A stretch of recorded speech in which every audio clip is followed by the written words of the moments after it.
దారి ఈ నుంచి కొంచెం ఆడ ఎదురుగా కనిపిస్తుంది కదా షెడ్, అక్కడ బైక్ పోతుంది, అదేమో విలేజ్ టు విలేజ్ దారి.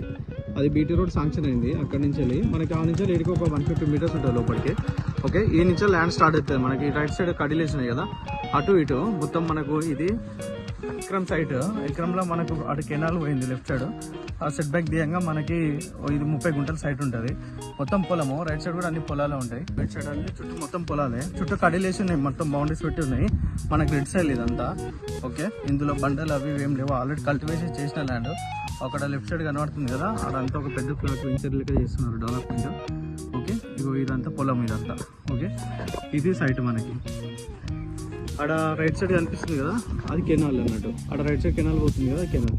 అది కూడా కెనాల్ ఫేసింగ్ కూడా ఉంటుంది దీనికి. 2 సైడ్ దారి. అటు సైడ్ కెనాల్ ఫేసింగ్ లోపల రావడానికి ఉంది కదా, అటు సైడ్ నుంచి రావచ్చు, ఇగో ఇటు సైడ్ నుంచి కూడా రావచ్చు మనకి. ఇగో ఇది సైట్ మనకి. జంగం నుండి జస్ట్ 13 కిలోమీటర్లు ఉంటాయి సైట్ వరకు. మొత్తం పొలము, రెడ్ సైల్. ఇది చుట్టూ మొత్తం బౌండరీస్, చుట్టూ కడిలేసి ఉంటుంది మనకి. విలేజ్ టు విలేజ్ రోడ్ నుంచి ఒక 150 మీటర్స్ ఉంటుంది. డాంబర్ రోడ్ కూడా దగ్గరనే ఉంటుంది. ఇగో ఇటు గ్రౌండ్ వాటర్ కూడా ఫుల్ ఉంది. అటు రైట్ సైడ్ వెంచర్ వేస్తారు కదా, అది ల్యాండ్. ఇది ప్రాపర్టీ.